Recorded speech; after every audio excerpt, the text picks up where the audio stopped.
Hey guys, welcome back to the channel. There's something I really want to talk about that I think no one's been talking about at all, and it's really important, and I'm hoping that we can blow this video up because as consumers and as purchasers or customers of EV cars, I think it's really important that we take these things that I'm about to mention to the forefront and we bring it up for discussion so that when manufacturers are actually going to be building cars or bringing cars into Australia, that we have all of these answers. So first of all, actually, let me start off with the topic. So the topic is essentially going to be what we as consumers need to understand when a new manufacturer comes into Australia and what's important and what do we need to take into consideration, right? And you guys will start to understand what I mean when I start to go through these points. So there's 5 points in total. Now, with the magic of video editing, what I'm about to pull up on the screen is essentially all of the logos of the brands that are confirmed to either come to Australia in 2025 or just recently, between the last 3 to 6 months, they've just recently released into Australia. So here we go. That's all the logos. So Zeekr, Xpeng, Deepal, Leapmotor, Geely, Tembo, SsangYong, Skywell, Smart, Cadillac, Aeon, Denza. For the ones that are really car enthusiasts at heart or you've been following the overseas market, some of these brand names are going to be familiar. For the ones that have just been focused on the Australian market, some of these names you would have never heard of before. And even then, even if you have, there are some that we wouldn't have thought about or even heard about coming into Australia 12 months ago. So there's a whole lot of car brands. So what does it mean when the manufacturer wants to pose a car to sell in Australia and obviously make money and also give consumers the new choice? Because we are spoilt for choice here in Australia at the end of 2024. It's November. If you say, for example, you've got a budget of $50,000 to buy an EV, you have plenty of choices. 3 to 5 years ago, your choices, if you had, say, $50,000, and I don't remember off the top of my head what vehicles were available 3 to 5 years ago, but you would have only had a handful of competition or a handful of choices to be able to make. Right now, you've got plenty of choices, and an example of price war. There's been so many manufacturers that have been discounting cars for a couple of $1,000s. Even BYD has one that's ending today. They're slashing $3,000 off cars and $1,000 extra on top for a car charger. Anyways, I digress. Let's jump straight into factors to consider or things that we need to understand as consumers when a manufacturer decides to enter the Australian market. So let's get started. So the first thing I want to talk about is safety, insurance costs, and repair. So let's bundle them all into one area. Now, let's talk about lack of repair history. Because the car is brand new into Australia, yes, it may be available overseas. Australia, we have our own testing rules. We've got ANCAP. And when we talk about insurance side of things and general safety, when the car enters Australia, we don't necessarily have an ANCAP rating. There are times where you could buy a car or a car has launched and we would not have received the ANCAP safety test rating as yet. These days the baseline is 5 stars. You have to have 5 stars. From what I've heard, and feel free to correct me if I'm wrong, I do recall that if you want to become an Uber driver, as an example, the car must be ANCAP rating 5 stars. Anyway, back on the insurance topic and the lack of repair history. Because it's a brand new car into Australia, the insurance companies obviously won't have any data to back up how good the car is or how well it's going to hold up.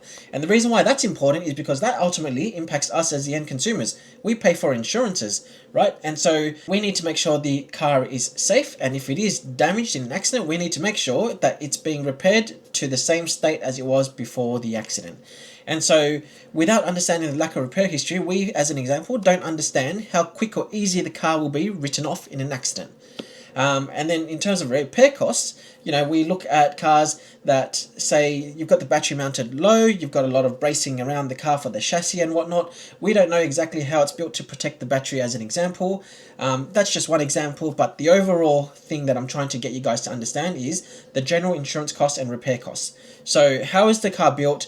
Are there specialized parts that we need to know about, or when the brand launches here, Are they going to need special training or special expertise around how that car is built so that when something happens, we can get the car fixed? And all of these, when we talk about getting cars fixed, it ultimately comes down to impact the insurance company's overall cost, because the longer the claim is still outstanding, the longer potentially, depending on if you've had it or not, things like hire car options, and all of that stuff. It just keeps lingering on, which means that the expenses for the insurance company are going to increase.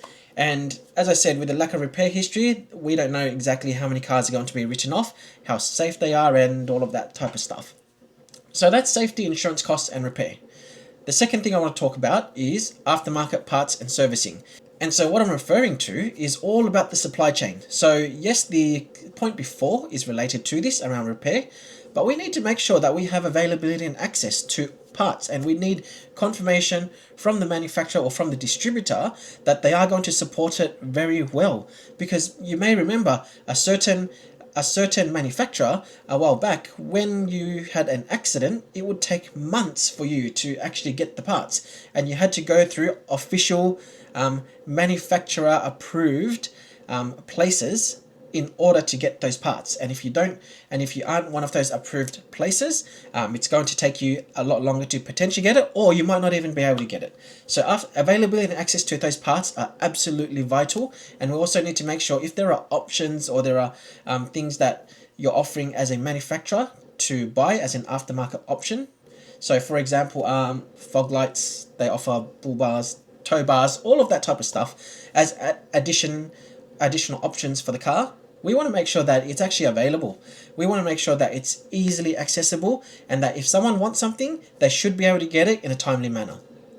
And on top of that point around aftermarket parts and servicing, I want to talk about compatibility and quality of those items. Because whilst Australia has received an influx of interest, or we've got an influx of manufacturers coming in, we want to make sure we got quality stuff too. We don't want just all the cheap stuff, right?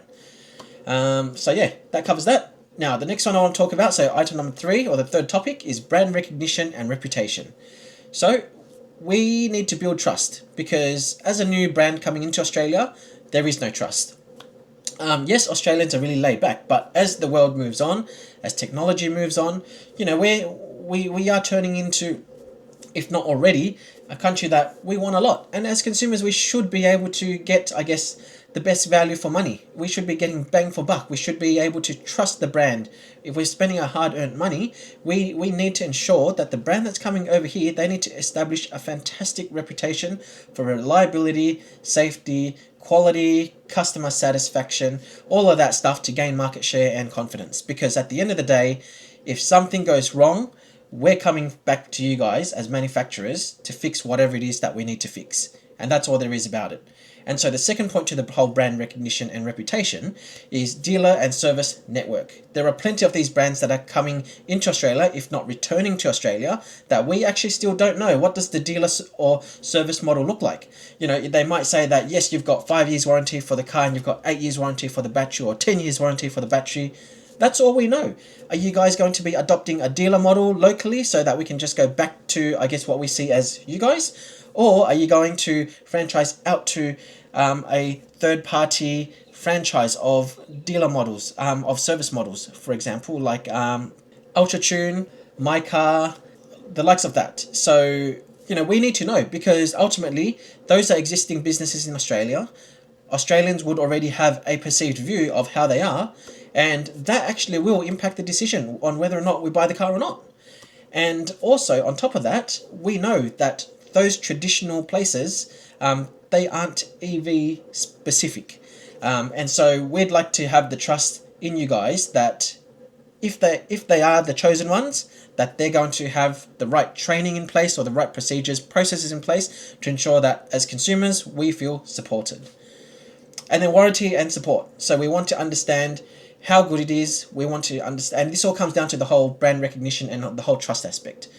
If something needs to go into warranty, we want to know, we want to have peace of mind that the issue will be sorted out in a timely manner. We don't want to have, you buy a brand new car, there's an issue in 3 months' time, and then it's going to take another 6 months to get the parts from overseas. I think that's totally unacceptable.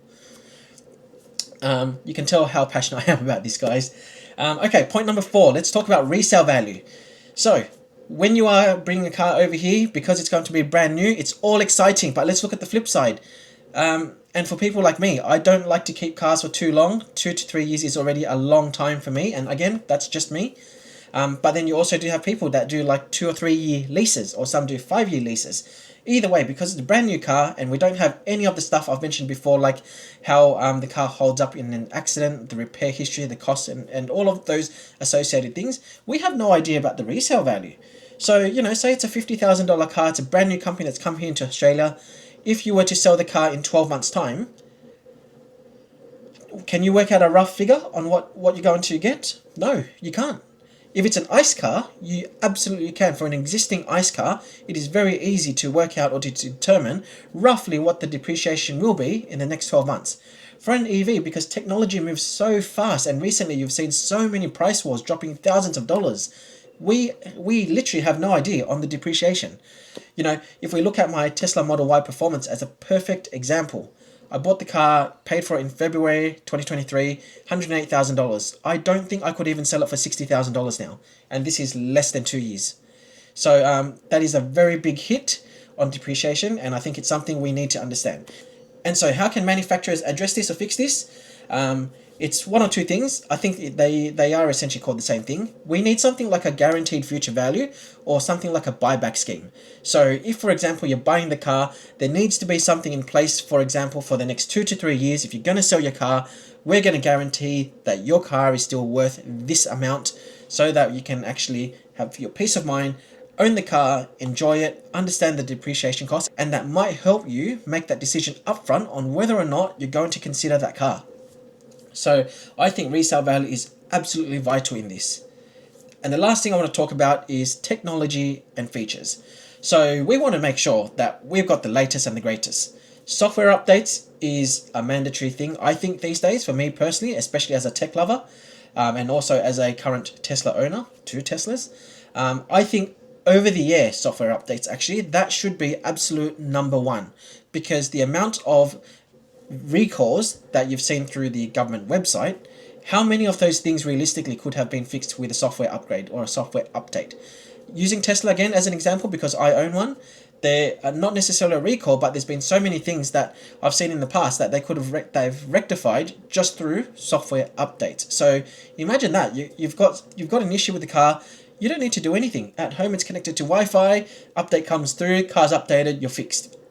In the traditional world with no software updates, you're booking a dealer. You're booking a visit to the dealer. You're probably taking time off work because they open early in the morning. You don't know what time you're going to get it back. So they say it might take 2 hours. You go wait there, and then it takes 4 hours. Who knows? And then you need to pick up the phone. You need to book someone in.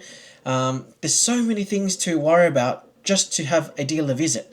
So over-the-air software updates, I think that's absolute number 1, especially at the end of 2024. And then compatibility and integration. We want to make sure that the car works with everything that we need it to work with. And so I mean things like we want to make sure there is integration to a SIM card. So that's a bare minimum. We need to be able to connect from your phone to the car remotely. We'd like things like preconditioning.